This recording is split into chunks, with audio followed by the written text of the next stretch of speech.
पूरे देश की नारी शक्ति का अपमान करता है, तब मनुवादियों को कौन सा सांप सूख जाता है। यह धीरेन्द्र शास्त्री 28 साल का नौजवान लड़का जो आडंबर और पाखंड की दुकान बना है इस देश के अंदर, वो कहता है, क्या कहता है? वो कहता है कि अगर मांग में सिंदूर नहीं भरा तो समझ लो प्लॉट खाली है, आओ बेटा प्लॉट पे कब्जा करने, धीरेन्द्र तुम में चार पड़ेंगे तो सुधर जाओगे।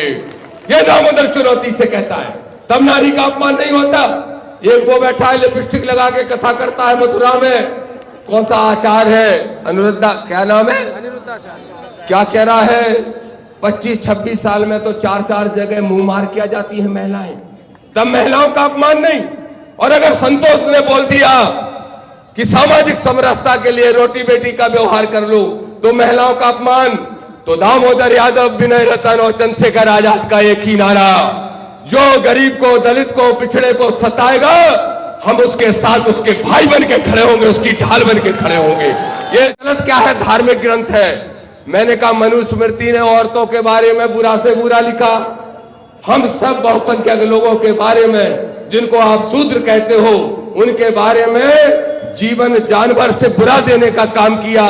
तो बोले आप मनु महाराज को नहीं मानते। मैंने कहा अगर ढूंढे से मिल जाए तो उसको मुर्गा बनाने का काम कर देंगे उस मनु को। अगर और दामोदर चुनौती से कह रहा है कि सुन लो मनुवादियों, सुन लो सामंतवादियों, दामोदर यादव दफन होगा तो नीले झंडे के साथ दफन होगा, ये चुनौती के साथ कहता है। दशरथ भाई इधर आओ, दशरथ भाई इधर आओ। सम्मानीय साथियों,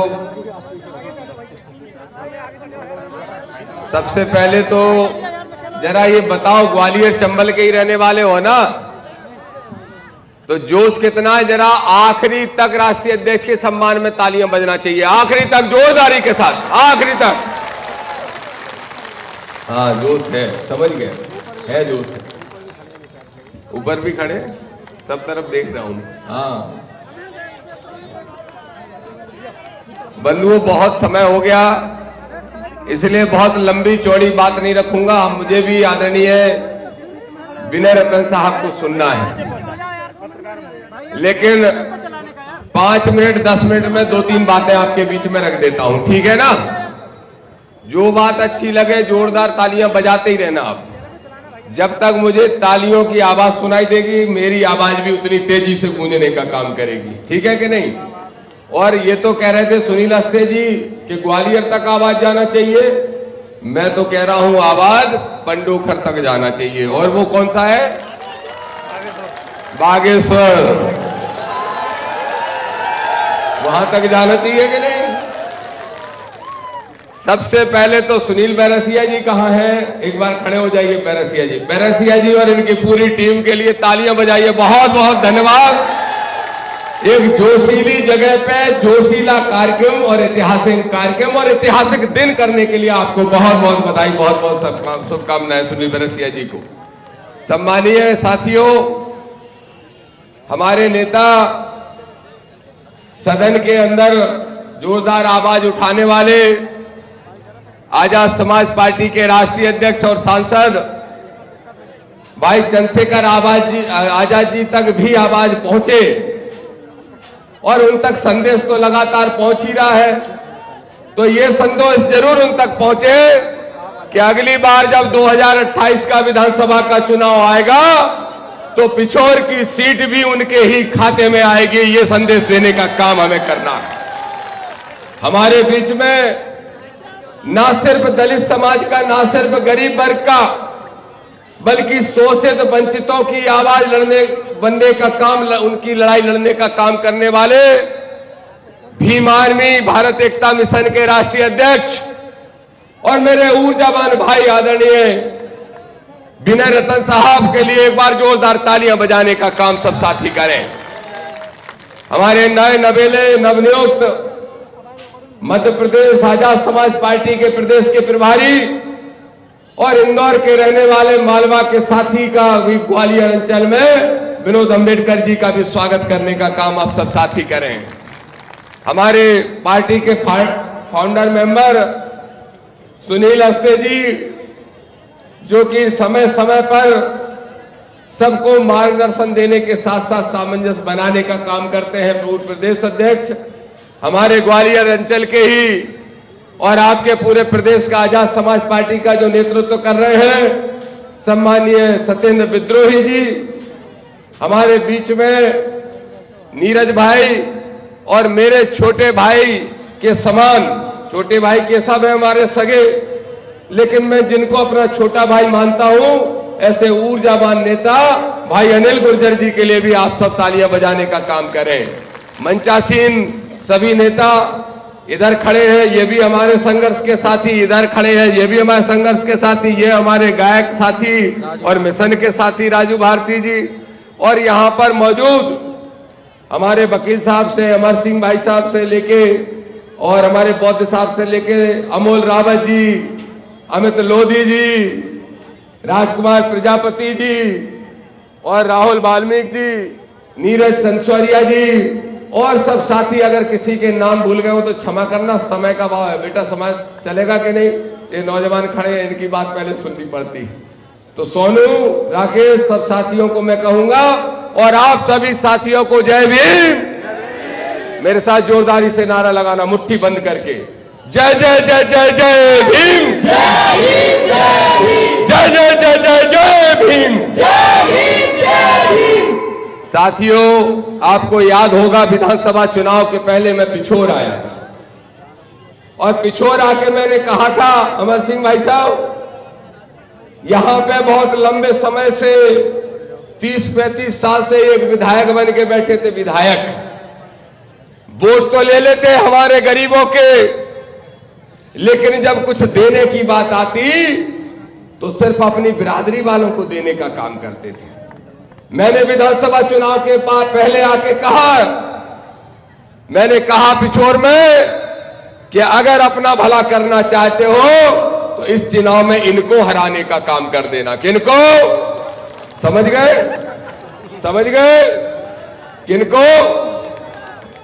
अब आजकल वो बड़े खुश हो रहे हैं, बोले दामोदर यादव जिसके लिए कह के गए थे अब उससे भी लोग नाराज हो रहे हैं, अब हमारा फिर मौका आ जाएगा। तो इस खनिया दाना में खड़े होकर दामोदर यादव मंडल कह रहा है कि सुन लो सामंत शाहियों, तुम्हारी जड़ें बड़ी मुश्किल से उखाड़ी हैं, अब तो अगर कोई पौधा यहां लगेगा तो वो वृक्ष बन के खड़ा होगा, तो वो नीले रंग का होगा और नीले झंडे का होगा, ये सुन लो। मैंने पिछली बार कहा कि मेरा पिछड़ा वर्ग का भाई है, इसको जिता दो, जिता दिया सब साथियों ने मिलके। हां, मैंने कहा था इसी पिछोर में आके, और मैं धन्यवाद देता हूं कि आप लोगों ने एक सामंतशाही और मनुवादी को हराने के लिए एक दूसरा विकल्प पिछड़े वर्ग के भाई के रूप में चुनने का काम किया। मैं जब कल उतरा एयरपोर्ट पे हवाई जहाज से, तो यहां के सांसद जी भी आए थे साथ में। सांसद जी, मुझे समझ में नहीं आता कि आपका जो सांसद है, मुझे देखते ही उसको सांप सूंघ जाता है, पता नहीं क्यों। जैसे ही मैं फ्लाइट में पहुंचा, राष्ट्रीय अध्यक्ष जी, मैंने देखा कौन बैठा, तो वो ध्यान से देख रहे थे गेट की तरफ, और जैसे ही मैं गेट पे घुसा और नजर मिली तुम्हारे महाराजा महाराजा से। महाराजा महाराजा, एक बात सुन लो मेरे भाइयों, जब तक ये राजा महाराजाओं की बिस्तर नहीं बांधोगे तब तक मध्य प्रदेश की विधानसभा में नीला झंडा नहीं फहरा सकते, ये ध्यान रखना। लेकिन इसका लाभ कई बार मनुवादी पिछड़ा वर्ग के लोगों को भी मिल जाता है, यह हमें ध्यान रखना पड़ेगा। और मैं आज कहता हूं, मिल गए आपके ही विधायक जी, फूल दे रहे थे, स्वागत कर रहे थे मुझे। कल आपने सबने देखा होगा फेसबुक पे, रील पे, कह रहे थे आपके लिए बॉस हम फूल लाए। हमने उनसे कहा कान में कि तुम हमें कल भी प्यारे थे, तुम हमें आज भी प्यारे हो, बस ये भगवा उतार के नीला पहन लो तो प्यारे रहोगे, नहीं तो प्यारे। सीधी सी बात है, सीधा संदेश है। क्यों अमित लोधी जी, ठीक कह रहा हूं? ठीक कह रहा हूं रावत जी? वो पिछड़ा वर्ग का आदमी, वो पिछड़ा वर्ग का आदमी चाहे वो यादव हो, गुर्जर हो, दांगी हो, रावत हो, कुर्मी हो या फिर लोधी क्यों ना हो, जो अपने लठ को तेल पिलाता है उसको मजबूत करता है और अगर गरीबों पे चलाने का काम करता है तो दामोदर खुद उसको जेल भेजने का काम करेगा। यह दामोदर का ऐलान है।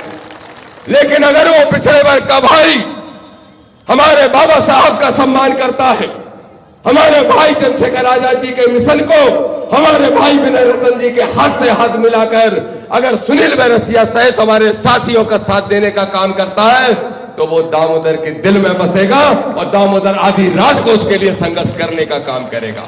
मैं कह रहा हूं 40-50 हजार वोट है लोधी समाज के इस विधानसभा में अध्यक्ष जी, 30-35 हजार यादव भी हैं, लेकिन अहिरबार भी बहुत हैं, आदिवासी भी बहुत हैं और मैं सबसे कहता हूं मुस्लिम भाइयों सहित एक एससी के व्यक्ति से, ओबीसी के व्यक्ति से और मानवतावादी सामान्य वर्ग के व्यक्तियों से भी एक मुट्ठी बन के तैयार हो जाओ। एक ही मकसद, एक ही नारा कि 2028 में पिछोर का विधायक बने हमारा, बस ये नारा है। ये यहां की धरती से संदेश दूंगा। 2 मिनट और बोल लूं, मुझे लगा महेंद्र रोकने वाला है। एक बात तो ये हो गई, अब जो सांसद जी है उनका इंतजाम अपन बाद में कर लेंगे, ठीक है, छोड़ दो, उनका भी समय आएगा, लेकिन छोड़ेंगे नहीं, चिंता मत करो।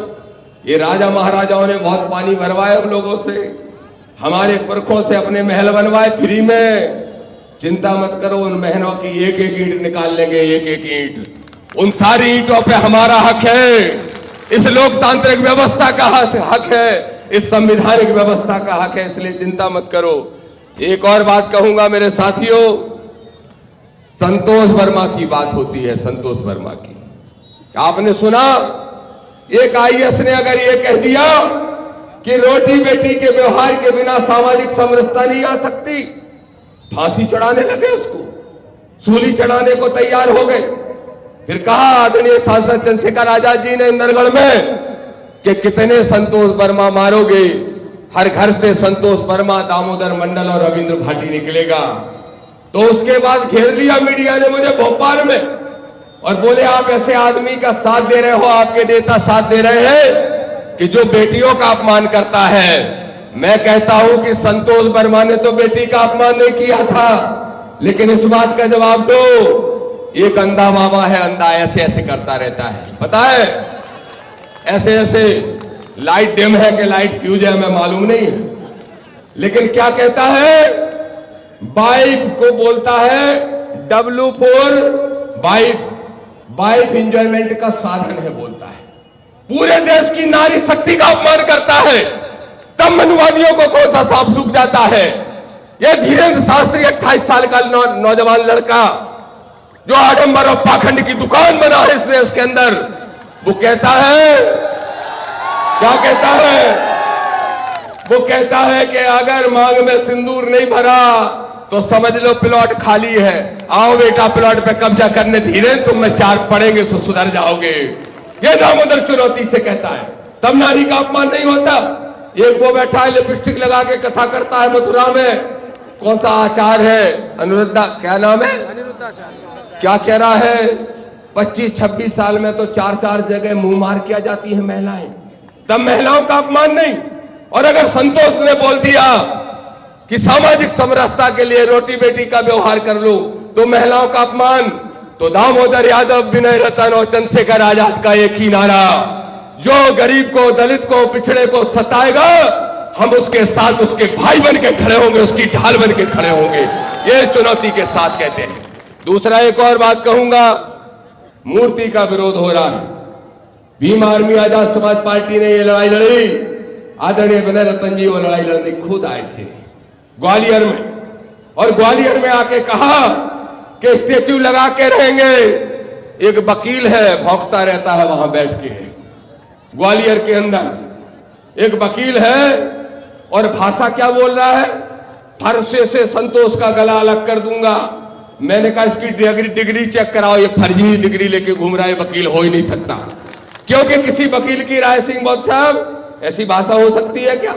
हाँ, संतरा छील के खा सकते हो, लेकिन ऐसी भाषा हो सकती है क्या तो ऐसी भाषा बोलने वाले वकीलों को सबक सिखाते हुए बोलो, बाबा साहब की स्टैचू लगवाना चाहते हो कि नहीं लगवाना चाहते हो? हाथ उठा के बताओ। बोलो, ग्वालियर में बाबा साहब की स्टैचू लगवाएंगे? तो यकीन मानो मेरे दोस्तों, मेरे साथियों, मेरे भाई बहनों, माताओं, यकीन मानो भीम आर्मी ने नारा दिया है कि जब तक ग्वालियर में बाबा साहब की स्टैचू ग्वालियर हाईकोर्ट में नहीं लग जाती, तब तक हम चैन से नहीं बैठेंगे। हमारा साथ देने का काम करोगे कि नहीं करोगे बताओ। एक और बात कह के अपनी बात समाप्त करूंगा। मनुस्मृति का दहन किया था आज के दिन बाबा साहब ने, मनुस्मृति का, और मनुस्मृति का दहन मैंने कर दिया ग्वालियर भोपाल में 6 महीने पहले। पुलिस अधिकारी बोले, मुख्यमंत्री के यहाँ का एक बड़ा अधिकारी फोन करता है एक दिन पहले, दामोदर जी सब कर लो, मनुस्मृति मत जलाओ। मैंने कहा क्यों, तुम्हारे दादा का नाम लिखा है क्या इसमें? तुम्हारे कक्का का लिखा है इसमें? तो बोले उसमें गलत क्या है, धार्मिक ग्रंथ है। मैंने कहा मनुस्मृति ने औरतों के बारे में बुरा से बुरा लिखा। हम सब बहुसंख्यक लोगों के बारे में, जिनको आप शूद्र कहते हो, उनके बारे में जीवन जानवर से बुरा देने का काम किया। तो बोले आप मनु महाराज को नहीं मानते? मैंने कहा अगर ढूंढे से मिल जाए तो उसको मुर्गा बनाने का काम कर देंगे उस मनु को, अगर मिल जाए, अगर जिंदा होता।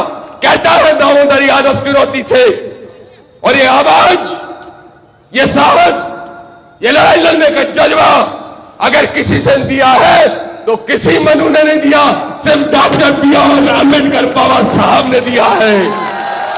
और दामोदर चुनौती से कह रहा है कि सुन लो मनुवादियों, सुन लो सामंतवादियों, दामोदर यादव दफन होगा तो नीले झंडे के साथ दफन होगा, ये चुनौती के साथ कहता है। जितनी ताकत है रोक लेना, लगा लेना, लेकिन लड़ेंगे ताकत से। और जय भीम का झंडा 2028 में मध्य प्रदेश की विधानसभा में फहराने का काम करेंगे, अपनी सरकार बनाने का काम करेंगे। तैयार हो? बोलो, पिछोर की सीट दोगे कि नहीं दोगे? कॉल खा के बताओ, जौन को मानत हो, मताई को, बाप को तो ठीक है, घरवारी के को खुआएंगे हम। तैयार हो? बोलो 2028 में पिछोर की सीट हमारे जो दामन में डालोगे? वादा करते हो? तो दामोदर यादव भी वादा करता है, दामोदर यादव भी वादा करता है। फिर कहता है उस पिछड़े वर्ग के भाई से, उतार दे ये भगवा झोला और पहन ले नीला रंग और पकड़ ले ये केटली। आजा मेरे पिछड़े वर्ग का जो भाई इस केटली को पकड़ेगा, जो नीले झंडे को फहराने का काम करेगा, उसको हम स्वीकार करेंगे दिल के साथ। बस इसी बात के साथ फिर कहता हूं, मनुस्मृति मुर्दाबाद, मनु विधान मुर्दाबाद, धीरेन्द्र शास्त्री जैसे पाखंडी मुर्दाबाद, आतंकवाद के, जातंकवाद के, पाखंडवाद के और आडंबर के खिलाफ है भाई विनय रतन जी की ये जंग। और ये जंग लड़ेंगे दामोदर भाई चंद्रशेखर आजाद जी के नेतृत्व में, और आप सबके हाथ से हाथ मिलाकर चलने का काम करेंगे। पिछड़े वर्ग के भाइयों, आपसे एक लाइन कह के अपनी बात समाप्त करूंगा, सुधर जाओ, समझ जाओ। कब तक पंडित जी के जूता उठा के मूड पे रखोगे? कब तक ठाकुर साहब के जूता उठा के मूड पे रखोगे? अरे जाटा महरवार आदिवासी पटवा, धानोक परिहार, केवट, कुशवा, पाल, और ये सब तो तुम्हें गले लगाते हैं, फिर भी तुम्हें दूसरे के जूता अच्छे लगते हैं। ये तो तुम्हारे गले से गला लगाकर साथ चलने को तैयार है। ए मेरे लोधी भाइयों, सुधर जाओ, बहुत बैठे हो। साथियों, जैसा कि आपको पता है, बी मिशन टीवी हमेशा ग्राउंड जीरो की रिपोर्ट आपके बीच रखता है। अगर आपको हमारा काम पसंद आता है तो बी मिशन टीवी को आर्थिक मदद करें, जिससे कि हम यूं ही निरंतर ग्राउंड लेवल पर काम करते रहें। स्क्रीन पर दिख रहे QR कोड को स्कैन करें और अपने दान की राशि बी मिशन टीवी के खाते में भेजें। QR कोड के अलावा आप हमारी UPI ID bmissiontv@ybl पर भी मदद भेज सकते हैं।